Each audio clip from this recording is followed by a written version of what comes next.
अब अगर हम घर के अंदर वास्तु देखते हैं तो आप उस इंसान, जिस इंसान की कुंडली आप देख रहे हैं, उस इंसान का नॉर्थ भी देखिए, उस इंसान के घर का उत्तर देखिए, नॉर्थ डायरेक्शन देखिए। क्या वो कहीं पे पीड़ित तो नहीं है?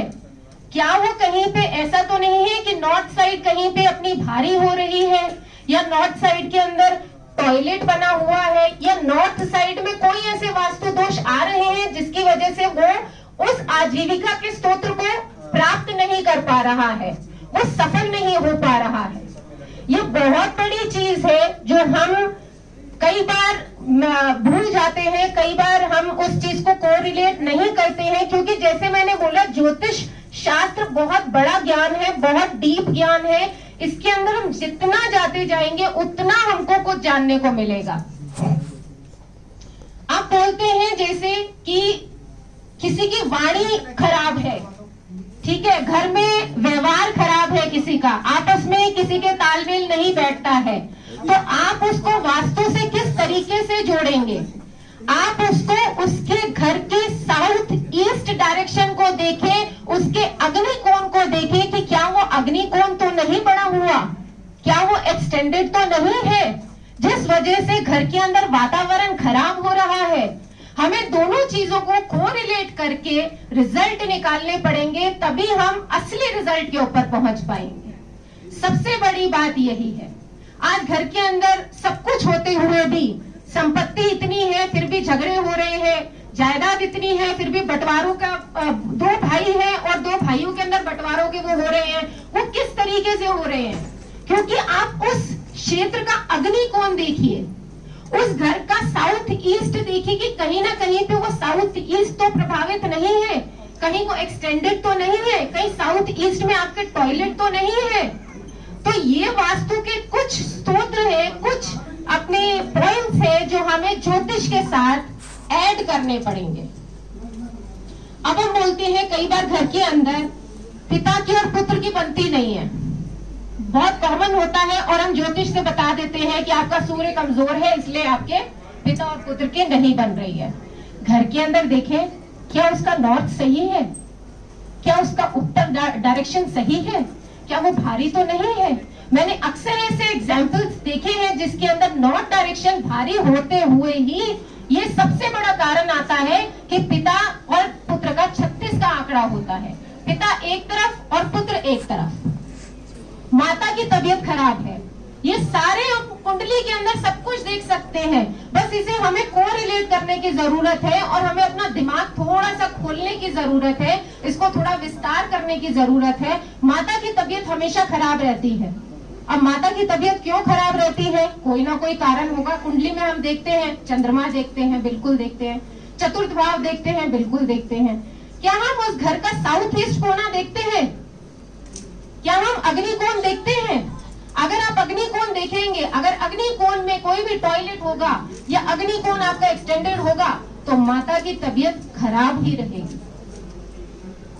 कई लोग नौकरी के अंदर बहुत स्ट्रगल करते हैं, वो नौकरी कर रहे हैं, एक नौकरी कर रहे हैं, दूसरी छोड़ रहे हैं, दूसरी कर रहे हैं, तीसरी छोड़ रहे हैं और उनको वो सफलता नहीं मिल पा रही है। अब इसका क्या कारण है साहब? इसका कारण आप देखिए पंचम भाव कुंडली के अंदर बिल्कुल सही है। अब आप इसके साथ वास्तु को इससे जोड़िए और उस घर का नॉर्थ ईस्ट देखिए। उस घर का नॉर्थ ईस्ट इसलिए देखिए क्योंकि जो आप जॉब कर रहे हैं, जो आप नौकरी कर रहे हैं, वो किस तरीके से आपको सक्सेसफुल नहीं हो पा रही है, वो फलित नहीं हो पा रही है, आपको अच्छे रिजल्ट नहीं दे पा रही है, तो आप नॉर्थ ईस्ट देखिए कि कहीं ना कहीं पे नॉर्थ ईस्ट में कोई टॉयलेट तो नहीं है, कहीं नॉर्थ ईस्ट भारी तो नहीं है, कहीं आपने वहां पे मंदिर की जगह टॉयलेट तो नहीं बना दिया है। तो ये सबसे बड़ा कारण है जो हम कई बार भूल जाते हैं और हम सिर्फ कुंडली के ऊपर फोकस करते हैं, क्योंकि मैं चाहती हूँ कि ये एक नया क्षेत्र है, वास्तु भी एक नया क्षेत्र है जो कुंडली के साथ, जो ज्योतिष के साथ हम उसको कंबाइन कर सकते हैं और वो बहुत जरूरी है। कई लोगों के संतान संबंधी प्रॉब्लम आती है, संतान नहीं हो रही साहब, होती है तो मिसकैरेज हो जाता है, बिल्कुल हम पंचम भाव देखेंगे।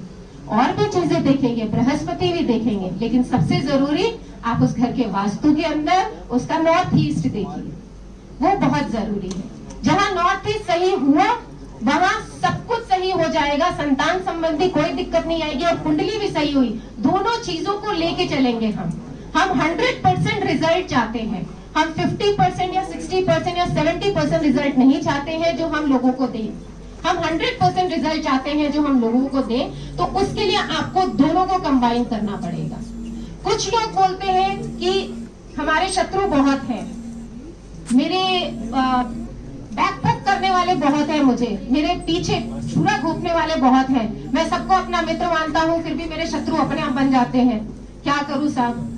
अब आप क्या करेंगे? अब आप उसका छठा भाव देखेंगे, बिल्कुल देखेंगे, लेकिन उसके साथ घर का वास्तु कौन सा देखेंगे, कौन सा कोना देखेंगे? आप उसका नॉर्थ वेस्ट देखिए, उसके नॉर्थ वेस्ट को देखिए कि नॉर्थ वेस्ट कहीं पे कोई पीड़ित तो नहीं हो रहा है, कहीं नॉर्थ वेस्ट हल्का तो नहीं हो गया है, कहीं किसी तरीके से वहां पे कोई दोष तो नहीं आ रहा है। कई ऐसी ऋणात्मक स्थितियां भी आ जाती हैं, कोई लोग कर्जों में हो जाते हैं, कर्जों में डूब जाते हैं, इतना काम करते हैं, इतना पैसा होते हुए भी लोन पे लोन लेते जा रहे हैं। आप उनका नॉर्थ वेस्ट देखिए।